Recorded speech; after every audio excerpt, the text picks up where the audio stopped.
but these cars that are being taken care of, and there's a good supply of them out there that are still roaming around. You can still go find one. I can find one in the paper if I really wanted to go look for it. I can find one online if I wanted it. For the most part, once those buyers that have those memories go away, these cars are just going to be things that are going to be music. So I think, again, it's as clear as you can get as I've watched of like supply and demand and how supply and demand can change and the buyer pool can change.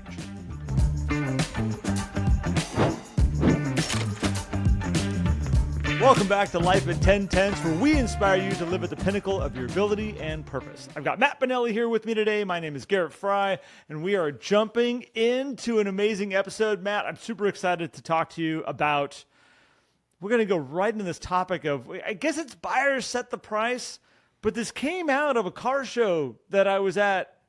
And I guess it's a whole bunch of conversations that have been coming up for me recently about like, why do buyers buy what they buy, and why are people willing to pay certain prices for certain things?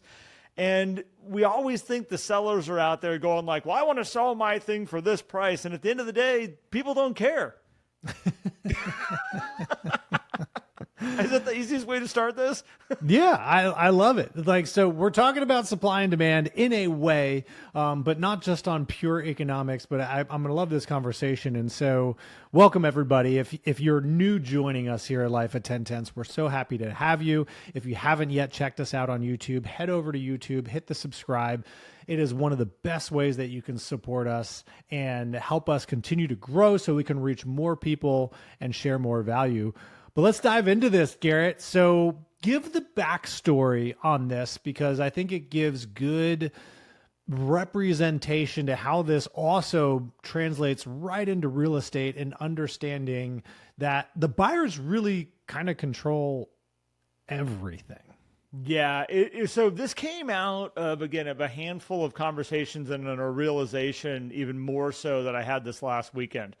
So a little bit of a backstory here. So we were at a race. We raced down at Sonoma Raceway, and we were having a group of guys that we all race with. And we basically get to hang around in between the nights. So we get about 2 nights to kind of barbecue and hang out and tell stories and catch up on old times and what's going on in life. And when you're at a racetrack and your whole thing is about cars, it's really easy to just sit there and talk about cars. It just kind of flows really nicely as you are looking around at other people's vehicles that they're driving. We started talking about all the cars that we've had in our life, or cars that we're attracted to. And so it's always interesting when you're talking with a group of car people, because they all have like their cars that are special to them. And like for myself, like I am a Chevy and a Mopar person. So if you sit there and you talk with me long enough, and Porsche, by the way, that's a really special one to me also. But if you sit there and talk with me long enough and you go, well, why? Like, why is that important to you? Well, it's the car my dad drove when I was a kid. It was the Porsche. So I've got this fun memory of being a child and riding around in a 911. So we had those days. I have a Chevy Blazer, but before I bought that Chevy Blazer, I was looking at a Chevy Nova from 1965. I was looking at a 1970 Charger. I was looking at a 1969 Super Bee. Now, again, if you're not a car person, you're going, I have no idea what any of this stuff is, and that's okay. But it means something to me, and this is me as a car person. Now, if I sat there with all my friends, they would go through all the different types of vehicles that are important to them. I've got one friend that's diehard Porsche. That's pretty much any vehicle he's ever going to own. I've got another friend who's diehard Mustang and Ford, and he loves the older 60s or mid 60s Mustangs. I've got another friend that we joke because he always finds cute cars, and we make fun of him for it. But he likes the Jeepsters and things like that out of the 60s and Land Rovers, old first series Land Rovers. Now, the reason I'm sharing all of this with you is it's interesting, the cars that we find value in, because we have memories of it. It's special to us. We all have a connection in, if you ask enough questions, to why those vehicles mean something to us. What really got to be interesting is we're talking about these car values that have just been driven up over time. They keep rising higher and higher and higher. And it's frustrating because we love these cars. And for a lot of people out there who love these cars, they're getting more and more and more unattainable. The costs just keep going up. And it's like, I want to own one of those cars at some point, but oh my gosh, I wish I bought it 10 years ago, because like now it's even more out of reach. It's even more unattainable. Like, gosh, when's it going to stop? That's the interesting thing that's starting to happen, is we're watching these prices start to level out, and we're starting to watch them come down. It has nothing to do with the economy. And that's why I wanted to share this. It's not like, oh, well, people can, they don't have the money now, so they can't afford. No, not at all. The group of people, the buying population right now is getting smaller and smaller and smaller that have fond memories of these old vehicles. Like the people that are willing to pay the money, Matt, there's less and less and less of them going like, oh, I remember being a kid. I remember watching this. I remember my neighbor had one of those cars and I always looked up to it. That generation is starting to move along. A lot of them are starting to die off. Not to be morbid, but that's how the world works. They're starting to go away, and this new group of buyers come in going, I don't care so much about the 1930s and the 1940s and the 1950s. I have memories of 1960s and 70s because my dad had, or somebody had, that I remember seeing those cars. But even that generation's going to change. And Matt, we're going to be left with a group of people going, remember when the Hellcat came out? Remember when the Dodge Hellcat came out? Man, that was a true muscle car. And they're never going to remember. These other ones are going to be little showcase pieces that somebody may have and people like, but it won't be the car that they're going to jump into and drive, because they're going to go, oh my gosh, it's hard to control this thing. Like, it doesn't go straight down the road. You got to work at this. Like, these things start to pass with time as the nostalgic starts to kind of wear off, or this nostalgia starts to wear off. It's an interesting time that we're watching. And so this is what I wanted to talk with you. I wanted to kind of put it out there as a podcast of who really sets the value on these things, and do things always just appreciate over time, or is in a car standpoint different than a house? You can redo a house. You can fix up a house. Right. You can, it's a living space. Cars are one of those things that, like, you got to have the right buyer who has the right interest. Otherwise, if that pool goes away, those buyers go, I'm not paying that price. No doubt. And I'll even just say this, because people are like, well, cars are depreciating, houses are appreciating, and the cars that you talk about that are maybe appreciating assets are so unique that there's small pools there. And I'll say, regardless of appreciation or depreciation, right? The buyers still, the highlight of this is that the demand pool, which is not often studied when it comes to unique things like cars and houses, maybe a little bit more in cars because you can see the enthusiasts. But when it comes to real estate, we only know so much about the demand statistically. How many contracts went, pending last week, and how many homes sold, right? That's it. Now we have some more insights with showing time and stuff of how many showings have occurred, but like, are those unique showings? Are those, the same individual seeing so many different houses? There's a lot of mystery around the demand, but what's interesting about cars is because, and we have to see if we can map this to real estate. Yeah. Which I'm sure we will, because that's what we do. We will.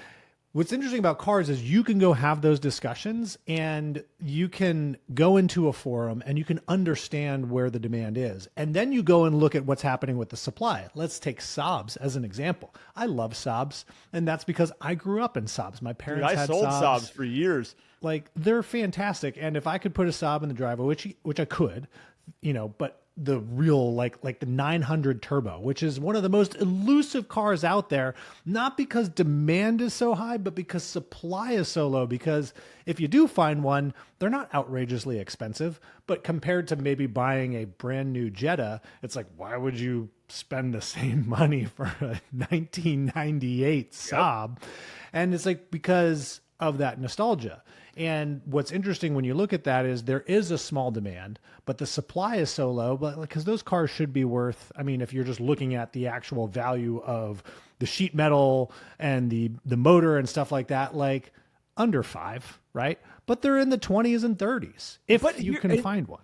And here's the thing, like you have a memory somewhere in there of a Saab. I have a very, very, very clear memory of driving behind a 900 turbo on the way to Sonoma Raceway in my dad's truck following his friend. It was a silver and black. It was perfect. It was awesome. I remember it so clearly that Saab still is stuck in my mind. And what's interesting is like our kids aren't even going to know what a Saab is. No, and this is they where will have no idea. The generational piece as it goes, the buyer pool leaves. And all of a sudden that car that has value right now doesn't have value anymore. And I think the biggest point to kind of tie this back into this at the moment into houses is this is like the most in-your-face supply and demand. Because if you would have asked me 5 years ago, I would have said, oh, these cars are always going to go up in value. That Porsche that I love that's older, it's always going to go up in value. No, it's not. There will be a point in time that people are like, meh, that is, again, it's cool. It's a showroom piece. Somebody might buy it and have it in a museum. They might put it, but like to the average consumer, it doesn't have any value anymore. Like the average person doesn't want it. So if there's a mass amount of these things out here, all of a sudden it doesn't have any value. Now, if there's 3 left, yes, that might always have value. The original Ford Cobras, AC Cobras that came out, there's such a small pool of them out there that they might, in an odd way, still hold value. But these cars that are being taken care of, and there's a good supply of them out there that are still roaming around, you can still go find one. I can find one in the paper if I really wanted to go look for it. I can find one online if I wanted it. For the most part, once those buyers that have those memories go away, these cars are just going to be things that are going to be So I think, again, it's as clear as you can get as I've watched of like supply and demand and how supply and demand can change and the buyer pool can change. And it can change fast. However, I also want to highlight how you can see that too, in a way, because it is emotional, right? Like you could go into the forums and you can just kind of see like, okay, if you were really tracking a unique car, Saabs, because since Saab doesn't exist, it's an easy brand to talk about. And you could watch, okay, what's the demographic that's in here? Oh, it's men in their mid to late 50s 10 years ago. Well, there's a lot less of them now than there were 10 years ago. And wait, nobody new came in to these forums. And so you can start to see, hey, demand is just going away. The conversation is not there. So regardless of whether they have the means or not, we could probably conclude that demand is changing, right? And when you look at houses, it's, okay, what are the features and aspects that the demand is looking for? COVID, it was easy, right? Oh, people now want outdoor space, right? Boom. Yeah. Let's get the outdoor space and everything. And ever since we've kind of come out of that, there's also now been this ownership bias that happens, and this happens with cars too. Well, I mean, I know what I got here, right? Like this thing, I put in all these mods, I put in $100,000 of money into this car. Like why wouldn't you want this? Like, well, because I could just get the new thing for the same price. Yep. And I don't have to deal with all of your mods, right? And like, I don't value mods anymore because the manufacturers are putting it in with a warranty, right? Yep. And with homes, it's similar when you have to look at what people are talking about, right? You got to go into the culture. And this is why, as a realtor, running relationship-based businesses can help you in your conversations with sellers. Because if you're out talking to your people a lot, then you also are hearing the emotional stories that go along with their homes, that go along with their lives. And you can start to pull out some of these things like, I can see where this demographic is kind of valuing these things a little bit more. And I understand this is super, super, super micro, but so is your business, right? Yeah. And it's very similar to the classic car world, because you never know when all of a sudden that one kid's going to find a poster because okay, let's take Saabs, for example, again here, right? And dad passes away. They go find that poster of the 9.3 Vigan, which I would love to have one of those in my driveway. And they're like, what is this car that dad wanted? And they do research on it. Like, this is kind of cool. Then they start a forum. Then all of a sudden other people get talking about it. And all of a sudden that car like just revives for a little bit as more and more people get exposed to it. right? So there are these things that can happen if you're paying attention to the conversations that are happening so that you can understand the demand that's out there. Because when you understand the demand even a little bit, it's going to help you position so much better and get over the ownership bias that exists. Because if you're the guy in the late 60s trying to sell the Saab, it's like, sorry, dude, like you may have paid this much 10 years ago and now it depreciated, of course, but like you want to get that same money back, probably not going to happen. Well, and I think, so to turn this back into houses, and by the way, you just pushed the price points on the 9.3 Vigans, just so you know, by talking about it. People are going to be like, oh, what is that? They're going to look at it like, that's really cool. What kind of car is that? Hey, guys, don't go out and buy those things. I've been looking for one. Yeah, they're garbage. Don't worry about them. Just stay away from them. Like, they're really cool. So, but when you look at like going back to a house, and we started kind of when we were getting ready for this episode, Matt, we were kind of kicking around, okay, so like let's look at this from the house standpoint also. I was having a conversation with an agent the other day, and she brought up the open floor plans, and she says, you know, open floor plans are getting harder and harder to sell. And I was like, wait, what? Like, hold on a second. I'm like, that, like everything in my mind goes, we love, like open floor plans are where we're going. We're still heading that direction. And she said, no, COVID killed those. Like that, it made it very difficult because all of a sudden you got two people working from home, you got kids at home, you got all this stuff, you got a lot of noise, you got this bigger space you got to keep clean. And she says, it's really starting to become something where people are like, oh, open floor plan. Like, really? Like, okay, that was a change. I look back at the house I grew up in. I grew up in a 1940s ranch house, California, in the Valley ranch house. Like, I have a nostalgic love for that look when I pull up to an old ranch house. I look at that and go, ooh, craftsmanship. And like, oh, I mean, everything is just solid and awesome. And you got this big, long, stretched out floor plan. One story, just nice and long and stretched out. You got all the bedrooms at one side. You got the living space at another side. Kitchen's usually somewhere kind of in the middle. It was a standard kind of layout of a ranch style house. There's a lot of people that if you pulled up to that house now, you'd be like, oh man, this is old. It needs to be updated. It's not with the trends. But here's the cool thing about a house. Is a house, I can change the windows in it. I can update the kitchen. I can update the siding. I can get rid of whatever siding that house came with. I can put up new stuff that all of a sudden brings this home into a modern era fairly quickly. And all of a sudden, I don't have a 1963 Chevy Nova that I'm going, I really hope somebody's interested in this thing because it is what it is. I can't change what this thing is. It's always going to be this car. 65 is what I should say because that was a good year. But it's always going to be this thing where a home, we have this ability of acknowledging that the buyer pool that liked this when I bought it isn't here anymore. I have to change it. I have to improve. We have to bring it up to make it so it is with the current buyer pool that's here right now. Paint, carpet. I mean, shag carpeting was cool. You find shag carpeting, I don't know, maybe it's coming back. I think I actually heard it came back a little bit for a little bit. But it's just called high pile now. It's not shag. It's high pile. Some of these trends come back and people are like, oh, yeah, that's why my mom said I was going to regret that. All right. Okay, that makes sense. Sounded cool for a second, but now I get it. I get the it. Vacuum cleaner doesn't work on this. Why? It's getting stuck. Use the mower. Well, I think what's interesting about these little features, Garrett, too, is with real estate, it is a lot easier to make the adjustment.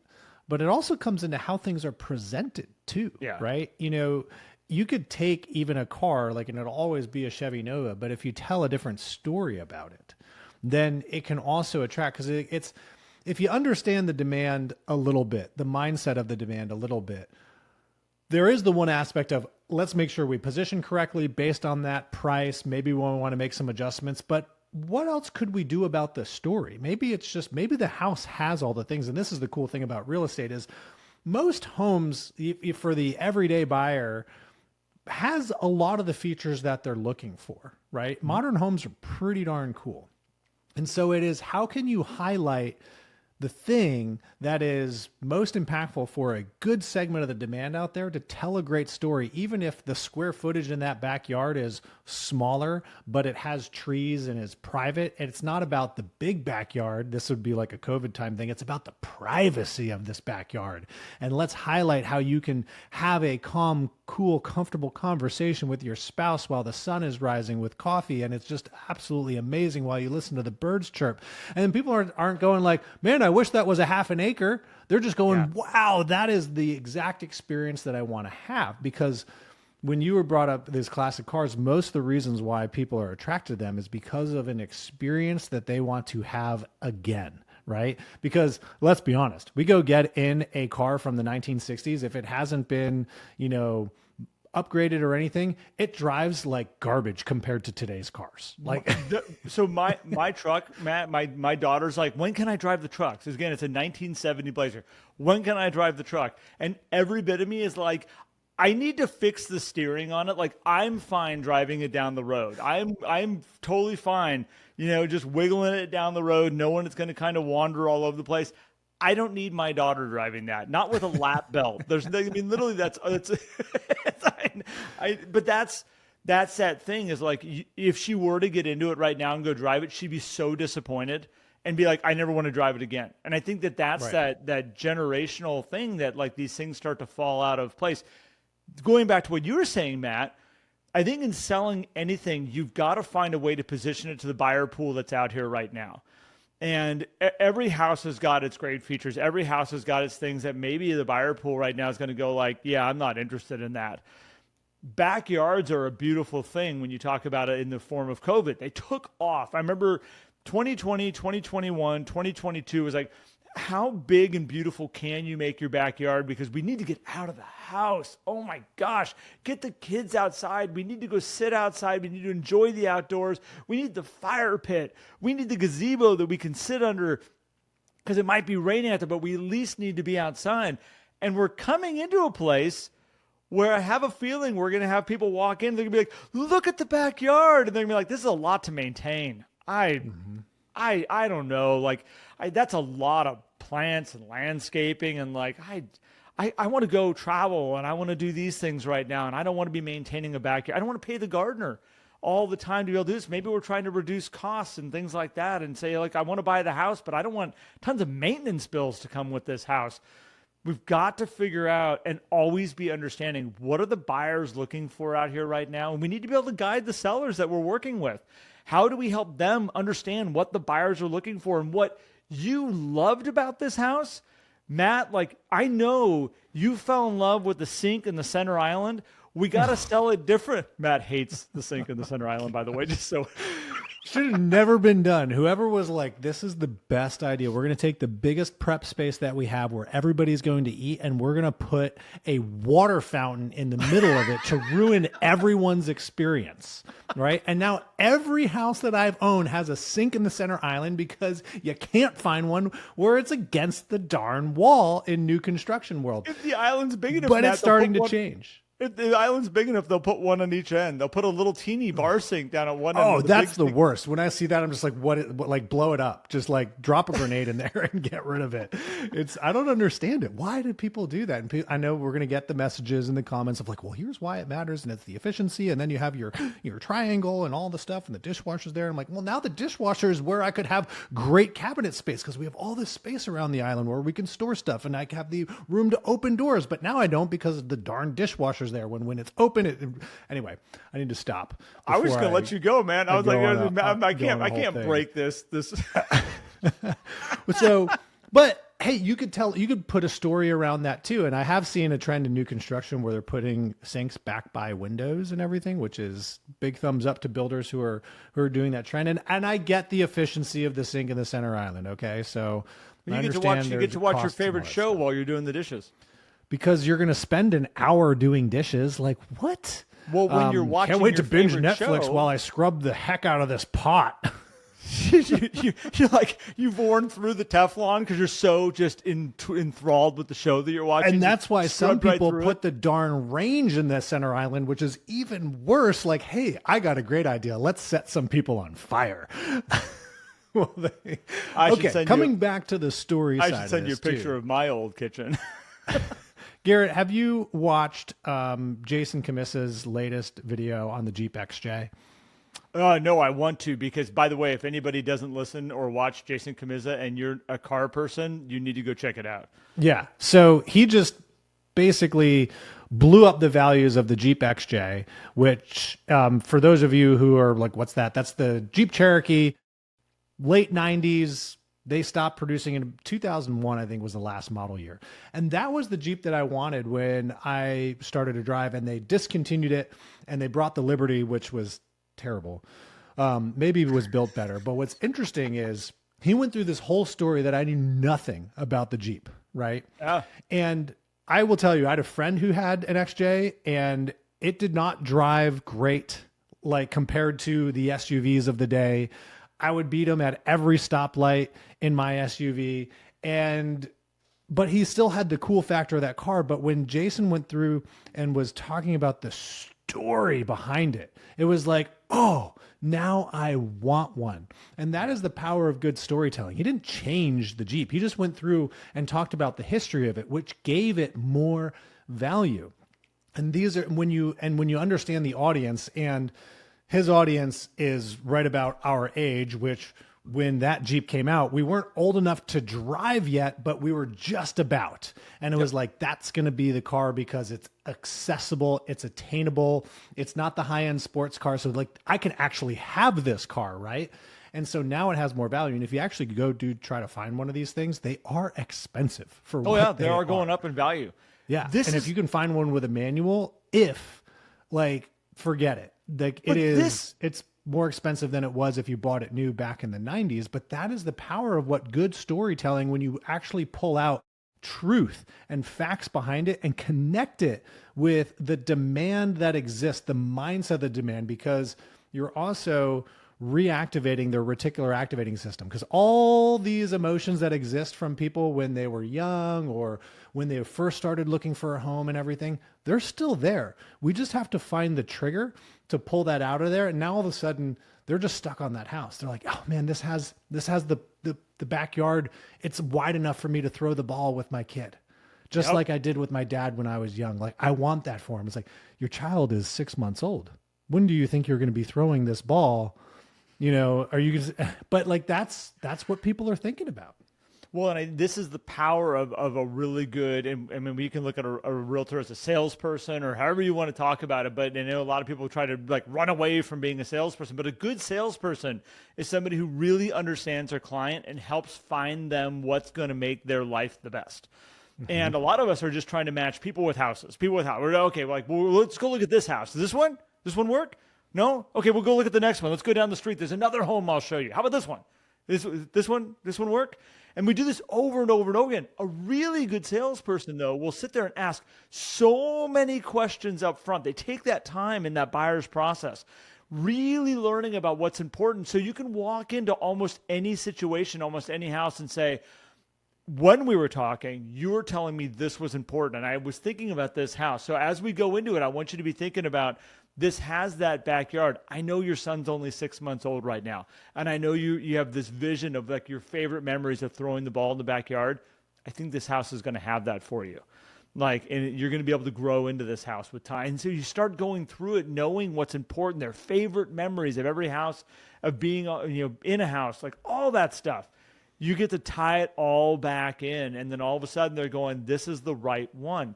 That's technically sales. Like, when you look at like, did I sell them on it? Did I force them into buying it? No, but did I find a way, just like Jason did with the Jeep Cherokee, to like pull that back around?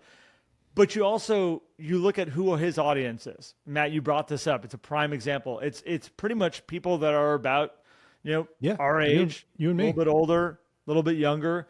And those cars that he's talking about and those stories that he's sharing work perfectly with us. Because we have memories of those vehicles. We can step back real quick and go like, yep, I know exactly the coolness of that car and why he's bringing it up and talking about it right now. Just like when we were getting ready for this, I looked up the 1994 to 1996 Caprice wagon. If you don't know what that is, guys, check that one out. And you're going to look at it and go, That is the ugliest station wagon ever made. Most iconic, though. Come on. Well, maybe that aside from like the Wagoneer and, There, like for me, there's crazy nostalgia around that car. What's funny is there's a group of us out there that when you start talking about it, there's this like little subculture that's like, oh, you like the Caprice wagon also? It's like, yeah, man. Like, you like that ugly thing? Oh, we can connect. Ted Bash, who we interviewed, he sends me photos of them all the time. He knows I like them. So like he'll find one in the wild and he's like, found one. I'm like, I appreciate that so much. All right. Well, so I will say this too, Garrett. I think there's, from a real estate standpoint, this is a nod to the buyer's agent, because this is the advantage the buyer's agent has over the listing agent, because you get to work with a specific buyer and they are your demand. Period. You don't have to worry about the rest of the demand. We just now have to match the available supply. And I get it when inventory is low, and I know inventory is climbing, which is great news for some of these buyers. But even when inventory is low, it's like, that's what we have to choose from. We just have to match the story for this person. And as an example, with my wife, when we moved to this house, which we could have stayed at the old house, and we say a lot of the reasons why we moved here was space and the yard, and those things were there. But there was also one key element that needed to be there, which is why I had to move my office out of the garage, which was that Jen wanted to park a car in the garage because it made her feel safe when she was bringing the kids home. And that was crucial, which means we needed to have more space inside the house. And so you take that element of demand as an example, and it's like, we just need to find that story and match it with a house that works with some of the other things, and you're locked in, right? So if you're a buyer's agent, like the takeaways from these stories that we're talking about here is huge for you, because you just have one demand pool. As a listing agent, it's harder. However, you get out and have the conversations, or just say like, what do I think the ideal buyer is for this property? And let's focus in on that, or maybe focus in on a few things, because in today's digital world, you can distribute to many different buyer personas, which is pretty cool. Just like we had ChatGPT write that Texan description for that property in Colorado. Oh yeah, exactly that way. Well, and as you're saying this, is that I was thinking about my days of the past when I actually sold used cars. I was on a used car lot as a previous life, and I loved it. I had so much fun selling used cars, but it's an interesting place also, Matt, because you only have the inventory sitting on the lot. I didn't have hey, let's go sell the lot three streets down, 3 blocks away. I didn't have let's go across town, we'll find a car maybe for you over there. It was, we got these cars right here. I got 20 of them. And the whole goal was to figure out what is important to this person. What are they trying to solve? What's going to fix their world right now? And then I had to quickly go, okay, out of this group of cars that I have, how can I position this in a way that these cars are going to solve a problem for them? And my job was to say, look, I can't solve them all, but if I can get like 80%, 70% there, I probably have a car on the lot that's going to work for these people. Not hard selling, not hard closing, just trying to figure out what is important to these people. And I think as a skill, as a realtor in this marketplace, as you've brought light to, is that, we can get into I'm just going to show them they're looking for this many bedrooms, this many bathrooms, this much. But when you start digging into what is the reason that you want that garage, because it makes me feel safe when I can bring my kids home, I can close the garage door before we all get out of the car. Like, it's a safe environment for my family. All of a sudden, you're unlocking a whole different piece here, that as you start looking at these homes out here, it's not just bedrooms and bathrooms. There's another element you get to bring in and be like, you mentioned that this was important to me, and I want to show you how this house is going to do that. Does it take more work? Does it take more time? Does it take more attention? Yeah. But at the same point of like when I sold used cars, I sold the snot out of used cars. I was one of the best salespeople on the lot. I have no problem saying that, because there was one guy that beat me every single time. I wasn't the best. But it was one of those things that I took a ton of time getting to know these people and learning what they were trying to accomplish. And then it was just playing the matching game. Which one is going to fit the best? but also did I build a relationship with them where they're like, Garrett really cares about me and he's looking for my best interests. Do we want to go to the lot down the street? No, let's see if we can find a car from Garrett here. Let's see if we can make this work. So there's lots of elements, but you got to be listening. You got to care. And I think when bringing this all back around, Matt, I think it's interesting because the housing market out here, you're not stuck with a model year per se.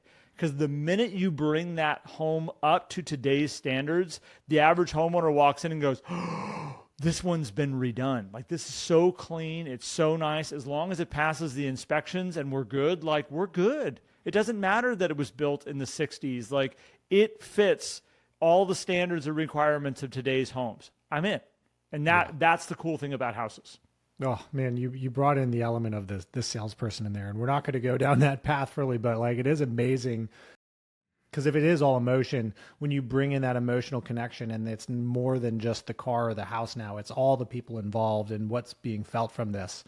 And I do want to give listing agents just a tip as we pull this together, which is find the special thing about the house that you're listing.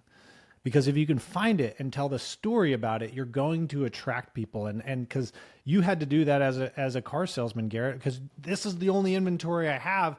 And I know there's competitive lots that have inventory. So I got to find not only the connection with the person who steps on here, but what are the special elements about these cars that I can bring to those people when I find the right match. And I know that Reels and these short videos are very popular with listings right now, and you get that cool hook at the beginning. Do 5 to 10 of those. Don't just stick with one. You have the videographer there. Do 10 different hooks that appeal to 10 different things that are special about that home. And it doesn't even have to be a visual hook. It could just be a verbal hook, because then you can then decide, okay, how do I put this in front of different elements of demand, or just put it out there and the right demand's going to see it and pull in. Because that's going to help you, I think, sell those homes better, because you'll attach to the emotion, you'll find what's special about it and lean into it, because every home has a special story, every single one, no matter what it is. For the demand segment, it is there, because people can look at an old Saab 900 and be like, I don't get it. Like, we have better cars today that drive better, handle better, are even more fuel efficient if that's what you're looking for, and all of that stuff. It's like, cool, we'll find the special thing. And there is a small segment of demand out there that probably really wants. Well, so here's what's interesting, and we can probably wrap this up on this. But so at the car show that we were at this weekend, 2,000 cars come from all over, surrounding states, all show up in Redding, California for 1 week. It's awesome, by the way. If you ever want to come out and check it out, let me know when you're coming, because we can spend the whole week looking at cars and running around town and doing cruises and burnouts and all that kind of stuff. All the fun stuff that comes with cars. Sounds like fun. So what's interesting is the second day of the show, they do the car corral, and they have all the cars that are for sale out there. They put them all in the grass, and you can walk around, and everybody gets to make bad decisions really quickly and go like, sure, I'll take that one home. What's really interesting is that you talked about that hook.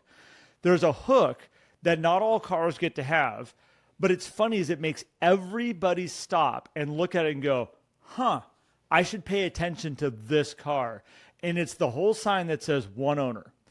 If you take like a 1960s car, 70s car, go back, and you can hang a little sign on it that says this is a one owner vehicle.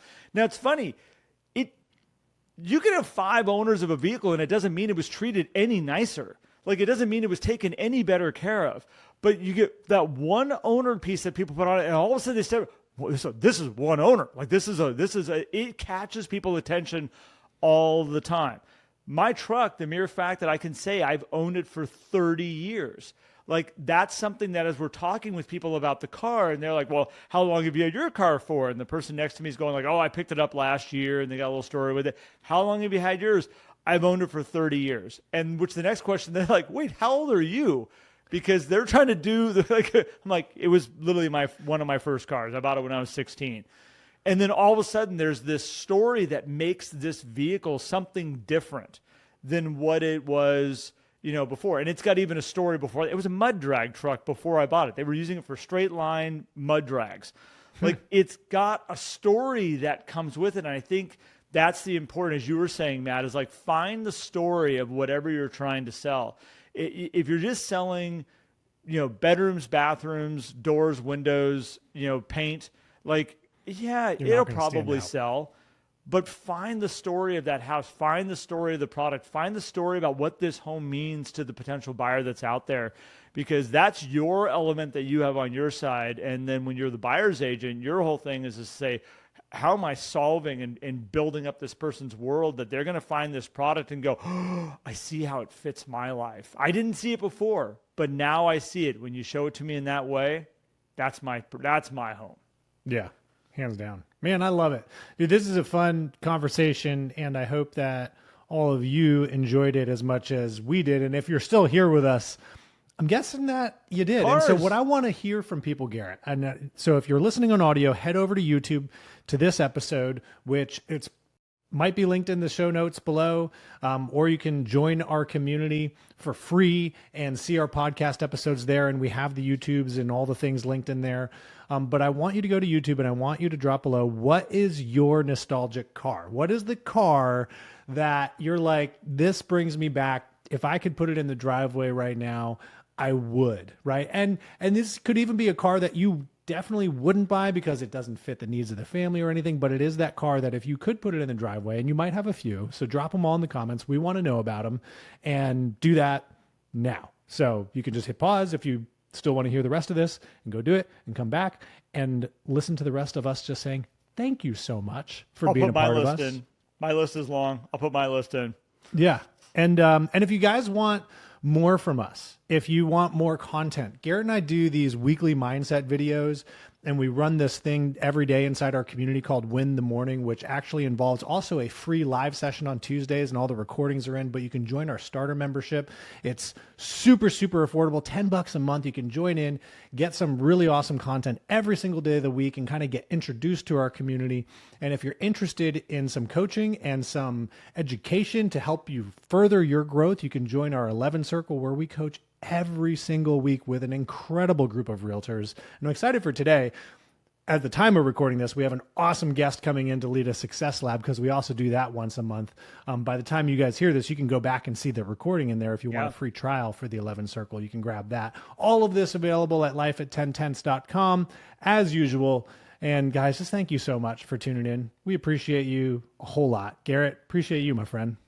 Hey, man, appreciate you. I love being able to talk about cars, so I'm happy we were able to bring that back in. It's been a little while since we brought vehicles into the equation. It has been a little bit.